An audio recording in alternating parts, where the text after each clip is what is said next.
Vicious Syndicate Data Reaper Report number 239 is out. I'm Uncorrupt, and I'm going to be taking a look at the report with you. Vicious Syndicate, of course, the most influential publication within the Hearthstone community, and the report is the hard work of these fine people right here. I'm not affiliated with Vicious Syndicate. I do none of the work whatsoever. I just enjoy what they do, and I like to share that with you as well. ViciousSyndicate.com, you can check out this report for yourself. I'm skipping straight down to the VS power ranking discussion because I think that's what people care about the most. Certainly, that's the case for me. Rogue. Edwin Rogue matchup spread is ridiculous. This isn't Garrote Rogue, as it's still quite strong at lower ranks of the ladder, but the deck has a relatively high skill ceiling. At the highest level, it is incredibly dominant and difficult to counter. It seems to beat or at least go 50-50 with nearly every relevant deck in the format. So Edwin Rogue, I'm sure you've seen it, very, very strong, and when played well, it's just incredibly potent on the ladder. Your hard counter option is Priest. I agree with this. One of my more recent videos is a video on Quest Priest, specifically looking at the Rogue matchup. Quest Priest is just favored. I feel like it's 75-25, maybe even 80-20. It could even be better than that, but that would be, maybe just a little bit too boastful. But Quest Priest sporting a lot of removal in terms of Shadow Word Ruin, Clean the Scene, Whirlpool. There's just a lot of ways, Light Bomb, and even the Colossal Behemoth, ways that the Priest can actually remove those stealth rogue minions. In a lot of cases, before they can even attack, the Gnolls don't get a lot of attacks because they're removed pretty quickly. So Quest Priest, definitely a good, strong, hard counter against Rogue. It can kind of struggle against some of the other good things that are in the meta, like Mage and like Druid. But Quest Priest, still a solid pick, and it's definitely going to counter Rogue if Rogue is your most seen opponent. They go on to talk about Bomb Rogue here. I'm not even going to spend time on Bomb Rogue. It's a meme deck. Yes, you can have fun with it. No, you're probably not going to be gaining ranks on the ladder with it. Rogue, Druid, Mage, and Priest currently make up 75% of ladder opponents at top legend. This number could pass 80% by next week if things don't change. So really the meta is down to Rogue, Druid, Mage, and Priest, which is, bad for diversity. Doesn't bother me so much. I'm going to find a deck that I like and I'm going to play it, and it doesn't totally matter exactly what my opponents are, but ultimately I'm in favor of a more diverse meta, more decks, more classes represented in these top tier decks. So, hopefully we can move to something like that, but at this point it really looks like there might have to be another round of balance adjustments by Blizzard to be able to accomplish that. As far as Druid, I think this is only a top legend problem and doesn't affect most players, so it doesn't matter. The narrowing of the format is happening everywhere, and while Edwin isn't as dominant and influential outside of top legend, Ramp Druid certainly is.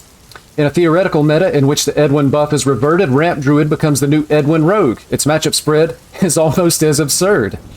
The only reliable way to counter Ramp Druid outside of Edwin Rogue is unrelenting aggression. And if you've played against Ramp Druid, you've probably seen that you have to pressure them early and you have to kill them as you get into the mid game. Because if you leave a Ramp Druid alone and it's allowed to just do its thing, it's guaranteed to win in the late game. It's just too much power in the late game, and no deck is going to be able to beat it. Which isn't necessarily a bad thing. There has to be one deck that's the dominant late game deck. There's only going to be, one most powerful late game deck. In this case, it just so happens to be Druid. Now, whether or not it's a little bit too powerful could be a little bit of a different discussion. Any deck that allows Druid to reach the late game can only be slightly favored against it at best. Control Shaman used to be able to match it, but that's no longer the case. And Ramp Druid is one of the least refined decks in the field, according to Vicious Syndicate. So its likelihood of getting even better is high. They're saying that the deck can actually get better, which is a little bit scary when you really stop to think about it. So what's the only answer? A hard counter, of course. Aggro Druid looks like the strongest performer in the format simply because it destroys Ramp Druid like no other deck, 75-25 matchup. And it doesn't get rolled over by Edwin Rogue, which is the case with Imp Warlock. So Imp Warlock received probably the smallest nerf in Hearthstone history, with the location losing the base 1/1. Imp Warlock should still be a good deck. The problem isn't the nerf, the problem has actually been the Edwin Rogue. When the Edwin Rogue is playing the 3/5 Gnolls with Rush, when it's got the serrated blades, and then when it has the Necrolord Draco weapon and the big stealth minions coming down, Imp Warlock can't get established on the board, and then you have all this damage that the Rogue is able to ship face, so now you have an Imp Warlock that should be the aggressor in the matchup, is actually having to fight for board. and having to trade for these big minions on the board that sometimes it just can't kill. So Imp Warlock, still a really, really good deck that may not show up in the data on the Vicious Syndicate report simply because there's not enough data for them to be able to draw a conclusion. So, you know, these guys are very based in data, based in analytics and the science. And so, you know, I do think there's a scope where they could potentially miss some things because they don't have the data to be able to analyze. Imp Warlock, still a good deck. If you're not seeing a whole lot of rogues, you're going to be perfectly fine. Queue it up and you'll be able to gain ranks with it. That's the opinion of Old Uncorrupt here. It is also benefiting from opponents having a difficult time in the mulligan phase since aggro and ramp druid are polar opposites in terms of playstyle and the kind of cards you want against them. So you queue up against a druid, you don't know if it's aggro, you don't know if it's ramp, unless you just, you know, recognize the person's name and know exactly what they're playing, and so you don't know what to do. You always have to make an assumption in the mulligan about what your opponent is playing. But if you assume that they're playing ramp and mulligan accordingly, and they're actually playing aggro, you could potentially have a really rough time unless, you know, your mulligan flops and you actually get what you need, despite your best efforts to do otherwise.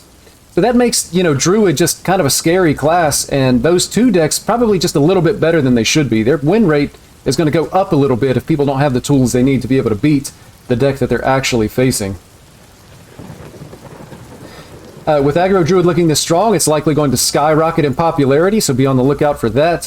What beats aggro Druid? Mage and Quest Priest. Aggro Druid is reinforcing the popularity of Mage, and the rock, paper, scissors game that is forced on the format still exists outside of Top Legend, but with different players, so you may have already experienced some of this for yourself. Spooky Mage may not have the highest win rate, but its rise in play is extremely influential in reinforcing a narrow and polarizing meta. So polarizing meta, all that really means is there's going to be more 80-20 matchups and less, you know, 55-45 matchups. So kind of what happens in a polarized meta is one of the big determining factors as to whether or not you're going to win the game of Hearthstone. Maybe not so much the decisions that you make in the game, but it depends more on what deck you're playing and what you've queued into. And that's not really a situation that's fun for anybody, unless you're just, you know, get good RNG in the queue matchup. Whether it's Edwin Rogue at Top Legend or Ramp Druid throughout the ladder, Mage ends up countering the best answer to the top meta deck. It helps both Druid and Rogue stay on top. A common perception is that Mage is a counter to Edwin Rogue, but this isn't exactly accurate, and we think it's born out of the sheer desperation that exists to counter Rogue. Renathal Spooky Mage is slightly favored against Edwin Rogue, but it's even worse against Ramp Druid. So all it could potentially do is slightly tone down Rogue while empowering the next most well-rounded deck. So Mage, not really an answer to too much of anything, it sounds like. Big Spell Mage generally has a higher win rate throughout the ladder, though the deck appears to display a low skill ceiling. That's pretty much true. You know, the deck is strong, and there's nothing wrong with playing decks that have a lower skill ceiling. It just means that you're very quickly going to master it, and then you can't do any better with the deck than that. But when you think about the deck itself, it's kind of like, well, do I have Belinda in my hand? Yeah, I've got Belinda in my hand. Okay, I'll play that. Do I have Barbaric Sorceress and a big spell in hand? I do? Okay, I'll play that. There's not a whole lot of thinking going on there. Doesn't mean it's a bad deck, doesn't mean the person playing the deck is a bad player. It just is what it is. There's just not a whole lot of skill to that. And once you've seen it once or twice, you know exactly what to do. It's a fantastic choice on the climb to Legend and still looks like a good deck at Top Legend. It is better against Ramp Druid compared to Spooky Mage, while being worse against Edwin Rogue. So kind of pick your poison as far as the Mage deck that you want to be playing. Moving on to Priest. Quest Priest has hit a new record in its power level. While it hovers around 50% win rate throughout most of the ladder, it skyrockets to Tier 1 placement at Top Legend due to the Rogue matchup. Quest Priest might be the worst Tier 1 deck we've ever seen, if that makes sense. Its matchup spread looks horrendous, and the deck's currently completely carried by its Rogue matchup. So Quest Priest really good against Rogue, really questionable against other stuff. You would have to be seeing a really large amount of Rogue to justify Quest Priest from the standpoint of just trying to climb. If you like Quest Priest and you're only trying to have fun, feel free to queue it up. That won't mean anything to you. This means fluctuations in its power could be very erratic, and personal experience with the deck could be very inconsistent. However, one other relevant matchup Quest Priest seems to excel at is Aggro Druid. So we're expecting to see more Aggro Druid. So if you just see a lot of Rogue, and specifically Aggro Druid, then Quest Priest is going to be a perfectly fine choice. It's going to help you climb the ladder. If you're seeing a lot of Ramp Druid, that matchup is absolutely abysmal. It's so hard to win, just because typically the Ramp Druid ramps, and next thing you know, they kill you with a big Nathrius, and either you haven't completed the quest, or they've Theatard your quest reward, you know, something crazy going on there. Just really, really hard matchup for Priest. Though it's a different deck in playstyle, Blessed Priest serves a very similar role to Quest Priest in countering Rogue, therefore it performs much better at top Legend. It is also quite skill intensive. And another thing I would say about like skill intensive versus low skill ceiling and these other things that they talk about, if you're like me, you got a job, you go to work, you get home, you're tired, you want to relax a little bit, and so you fire up some Hearthstone.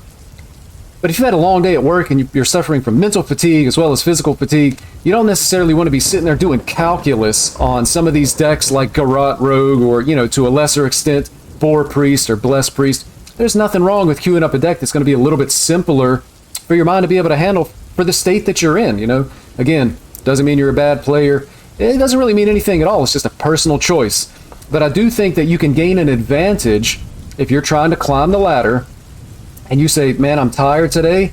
I don't necessarily have the focus I normally have right now. I don't have the thought process I normally have right now. Let me queue up a deck that's a little bit easier to play so that I don't lose a bunch of games and tank my rank for no reason other than the fact that I'm just tired. Something to keep in mind, little tip, something that I do sometimes as well.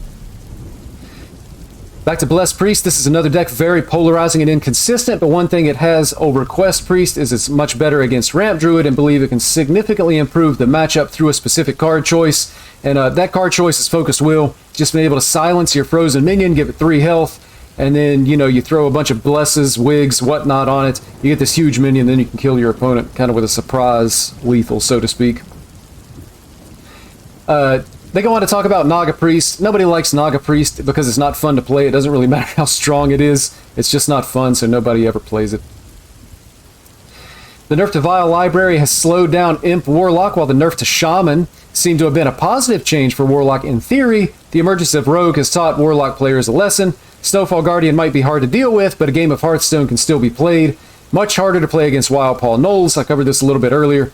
And Edwin needs no brilliant McCalls to be able to end the game on the spot. So if the Rogue is able to get just a big Edwin and you can't answer it, 2 turns, 3 at the most, and you're just dead from, you know, an 11-11 Edwin smacking you in the face. That means Imp Warlock, while still looking decently strong throughout the ladder, as I mentioned, is in a precarious position when it comes to competitive relevance. Aggro Druid counters Druid and doesn't get demolished by Rogue, so why play Warlock? Imp Warlock sees a new niche. That's right, I said niche. I'm never going to call this niche. Spent my entire life calling it a niche. I don't care if it's wrong. In the format, it seems to be slowing down and gearing itself to boast a stronger late game. This can differentiate it enough from Aggro Druid and help it perform better in the Mage and Priest matchups, which Aggro Druid struggles against. Going back to the niche thing, I heard somebody call it a niche, and I'm like, oh my god, I've been mispronouncing it my entire life. It's niche, it's not niche. And then that person went on to call it an amalgam instead of an amalgam. And I said, you know what? I've had enough of this foolishness. It's a niche. Shaman, Control Shaman has gotten significantly weaker. Its performance suggests it's still viable and competitive, but we think the numbers are misleading. So maybe I was incorrect. They actually are drawing a conclusion based on data they don't have. When you evaluate Control Shaman in matchups against the good decks, it looks alarmingly weak. A deck that previously had a lot of close 50-50 matchups against the top meta decks seems to be crumbling as a result of the Snowfall Guardian nerf. It now loses to Ramp Druid and Spooky Mage. It doesn't beat Edwin Rogue or Quest Priest, so if you can't beat any of those decks, you got like a 0 chance of being able to climb the ladder right now as you get closer to the top of the ladder. So just something to keep in mind if you're a Shaman fan. Sorry, just doesn't look like it's going to be a competitive deck at the moment. Basically, Control Shaman doesn't beat the good decks. That's pretty much what it all comes down to. Hunter suffers from a similar problem to Shaman. Both Face and Beast exhibit decent win rates on paper, caused by the surge of terrible decks in the format that are easy to punish. So after the buffs, people started experimenting again, Demon Hunter, Warrior, and Paladin. Unfortunately, those decks are still, generally speaking, probably bad, and so there were decks that have a higher win rate than they should just because they were taking advantage of people that were playing underpowered decks, and they're saying that's what's going on with Hunter here. Hunter doesn't actually beat good decks that are competitively relevant, which is why they are quickly disappearing, especially at higher ranks of the ladder. Quest Hunter more likely to stick around in some capacity. It's a very good performer on the climb to Legends because of the popularity of Mage. If you need to counter the Mages, Quest Hunter is your choice. It's an effective counter to Spooky Mage, Big Spell, and Quest Priest. The problem is that Ramp Druid is just as effective in these matchups, so, why play Hunter if you can just play Ramp Druid? While completely destroying Quest Hunter in the direct matchup. Realistically, though, you're probably not going to be seeing Quest Hunter, so that may not actually matter as much as it sounds like. So if you're playing Quest Hunter, what I mean is you're probably not going to be facing other Quest Hunters, so you don't necessarily have to play the Ramp Druid that destroys the Quest Hunter. The problem is going to be, if you're the Quest Hunter, are you hitting the Ramp Druids that you're going to be losing to? Prevalence of aggressive decks on the climb to Legend is the reason why Quest Hunter performs better than Ramp Druid. Has relatively closer matchups against Imp Warlock and Aggro Druid, but when these decks aren't super popular, Ramp Druid becomes miles better. And that's kind of the problem too. You can have decks that are very good, so say Quest Hunter is very good at these aggressive decks, but you never know exactly what you're going to face on the ladder. There's never a guarantee. So if you start queuing up in your Quest Hunter and you're not hitting those favorable aggro matchups, then it's possible that you're just going to be losing games because you made a poor deck choice for, what you're going against. So don't be afraid to switch decks in the middle of a laddering session if you see that you're not running into what you were expecting before you started queuing up. Quest Hunter is particularly weak at top Legend because of the high prevalence of Ramp Druid and Rogue. It's bad in those matchups. This is where last week's balance changes are making future changes more complicated. Quest Hunter may seem harmless now, but in the event Edwin Rogue and Ramp Druid are both nerfed, Quest Hunter could rise to become the new problem. One note that I would have about that, there's always going to be, the best deck or the best couple of decks. If you just continuously nerf the best deck in the format, you're just going to be continuously nerfing something, because something's always going to be the best. So if you're not careful, you can end up in like an endless cycle as far as that goes. So for me, as long as decks are at a reasonable power level and they're able to be countered, then it's fine. We probably shouldn't be bringing out the nerf stick. But again, that's just me. And it's always bad when they group Demon Hunter, Warrior, and Paladin together, or when they group multiple classes together. If they address them all at the same time, it means they are trash.